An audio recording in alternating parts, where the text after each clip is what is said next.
সম্পাদক হিসেবে, এবং আমি এর আগে শেরপুর জেলা টিমের অধিনায়ক ছিলাম এবং লাস্ট বিসিবি কর্তৃক আয়োজিত ঢাকা দ্বিতীয় বিভাগ ক্রিকেট টুর্নামেন্টের ম্যান অফ দ্য টুর্নামেন্ট হিসেবে নির্বাচিত হয়েছিলাম। তো 2026 বিসিবির নির্বাচনে গঠনতন্ত্র লঙ্ঘন, রাজনৈতিক দখলদারিত্ব এবং পরিবারতন্ত্রের মাধ্যমে বাংলাদেশকে যেভাবে পরিকল্পিতভাবে মানে ক্রিকেটকে জিম্মি করার একটা অপচেষ্টা চলছে, তার একটা উদাহরণ হচ্ছে আমাদের জেলাগুলো।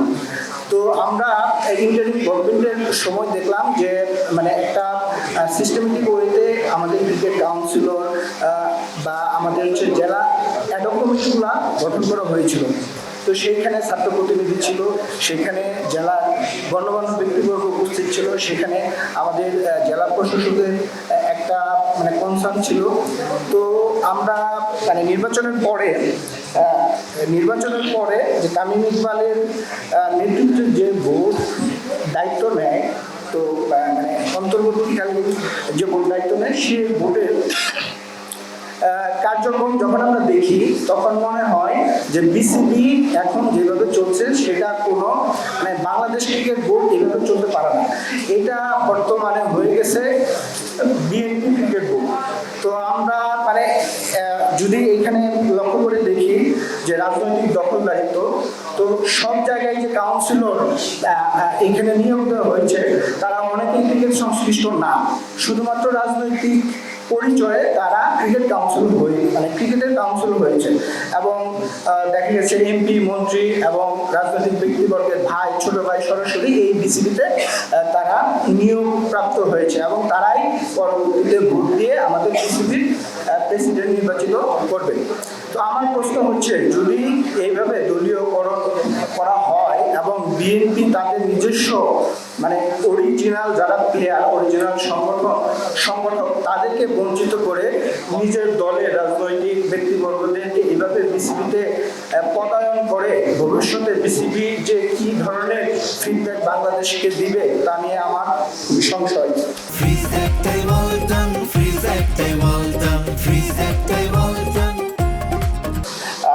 এইখানে আমি একটা কথা বলতে চাচ্ছি, সেটা হচ্ছে আপনি দেখবেন আমাদের বিসিবি এফডিআর এ প্রায় 1200 থেকে 1300 কোটি টাকা এখনো জমা রয়েছে। তো আমাদের জেলা ভিত্তিক যে প্লেয়াররা আছে, অ্যাজ এ প্লেয়ার হিসেবে আমি বলতে পারি আমাদের জেলার প্লেয়াররা ক্রিকেট বলের খেলা ছেড়ে দিয়ে টেনিস খেলা চালু করেছে। কারণ যে সম্মানী মানে জেলা যে প্লেয়াররা পায় বা যে সম্মানী তারা এখান থেকে আর্ন করে, সেটা দিয়ে তার একটা সংসার চালানো খুবই কঠিন। তো আমি জেলার যে মানে সমস্যা তুলে ধরছি। দেখেন, জেলা ভিত্তিক যে বিসিবির কোনো টুর্নামেন্ট আয়োজন করা হয় না, বা জেলা ভিত্তিক বিসিবি থেকে তেমন কোনো ফান্ডিং হয় না। মাত্র 1-2 লাখ টাকা যদি আমাদের বিসিবি আমাদের জেলাকে ওইখান থেকে মানে ডোনেট করে বা বাজেট তাদের জন্য রাখে, জেলার লিগগুলো মানে হওয়া সম্ভব। কিন্তু বিসিবি শুধুমাত্র মানে চেষ্টা করে কিভাবে ঢাকার মধ্যে খেলা রাখা যায় এবং ঢাকার যে কর্মকর্তা আছে, রাজনৈতিক ব্যক্তিবর্গ আছে, তাদেরকে কিভাবে খুশি রাখা যায়। এবং তাদেরকে খুশি রাখলে আমার কাছে মনে হয় তারা অর্থনৈতিকভাবে এবং সামাজিকভাবে লাভবান হয়। এর জন্য তারা সুপরিকল্পিতভাবে আমাদের জেলা ভিত্তিক যে প্লেয়ার আছে এবং জেলাকে তারা অলমোস্ট ধ্বংসের পথে নিয়ে এসেছে। সুতরাং আমি এইখানে আপনাদের সাথে মানে আপনাদের মাধ্যমে বর্তমান সরকারকে বলতে চাই যে আমাদের জেলার অবস্থা করুন। আমরা দেখেছি ন্যাশনাল চ্যাম্পিয়নশিপ যেটা হয়, জেলা ভিত্তিক যে প্লেয়াররা ন্যাশনাল চ্যাম্পিয়নশিপ খেলে, মানে সরকার ক্ষমতায় বিএনপি সরকার ক্ষমতায় আসার পরে বিএনপি সরকার যেভাবে চালাতে চায় জেলা ভিত্তিক ওইভাবে ওই প্লেয়ারগুলো দলে চান্স পাচ্ছে, বাকিরা দল থেকে বহিষ্কৃত হচ্ছে অথবা অন্যভাবে তাদেরকে সরিয়ে দেওয়া হচ্ছে। তো এই জেলা ভিত্তিক যে রাজনৈতিক প্রভাব, এই প্রভাব থেকে বিসিবিকে বা জেলা ক্রিকেটকে মুক্ত করার জন্য আপনাদের মাধ্যমে আমি তাদের কাছে দাবি জানাচ্ছি। আমাদের বিভাগীয় পর্যায়ে কোনো ধরনের লিগ টুর্নামেন্ট আয়োজন হচ্ছে না।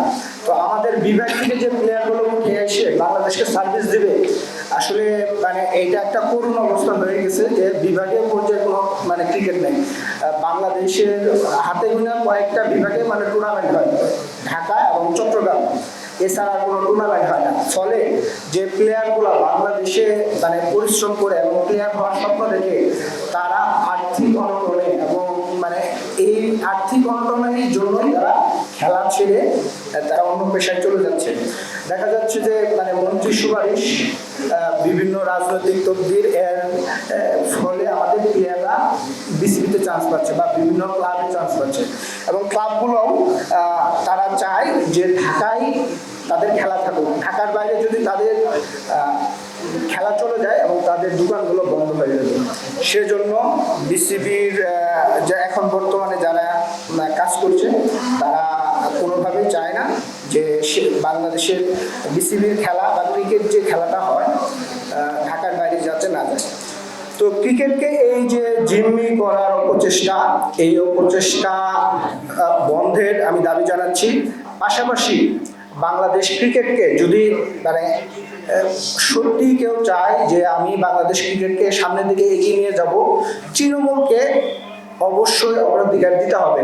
শুধুমাত্র আমি আমিনুল ইসলাম বুলবুল, আমি মানে রাজনৈতিক পরিচয়ে আমি টেকনোক্রেট মন্ত্রী হয়েছি বিধায় আমাকে দলীয় পারপাস সার্ভ করতে হবে, এই চিন্তা করলে বাংলাদেশের ক্রিকেট, হ্যাঁ আমিনুল ইসলাম এই পরিচয় যদি তিনি সার্ভ করেন তাহলে বাংলাদেশের ক্রিকেট অদূর ভবিষ্যতে আমরা যেভাবে মানে ভালো করছিলাম এর থেকে আমরা অনেক নিচে চলে আসবো। সুতরাং এছাড়াও আমি আরেকটা কথা বলতে চাই যে প্লেয়ারদের কোনো ধরনের সুযোগ সুবিধা আমাদেরকে মানে নাই বলতে নাই। যেমন ন্যাশনাল চ্যাম্পিয়নশিপে একজন প্লেয়ার, জেলা ভিত্তিক যে প্লেয়ারগুলো আছে বা এজ গ্রুপ অনূর্ধ্ব 16, অনূর্ধ্ব 14, অনূর্ধ্ব 16, অনূর্ধ্ব 18, এই টুর্নামেন্টগুলো হচ্ছে নামমাত্র টুর্নামেন্ট। বিসিবি এইদিকে যাতে মনোযোগ দেয় আপনাদের মাধ্যমে আমি দাবি জানাচ্ছি। এই বলে আমি আমার সংক্ষিপ্ত বক্তব্য এখানে শেষ করছি।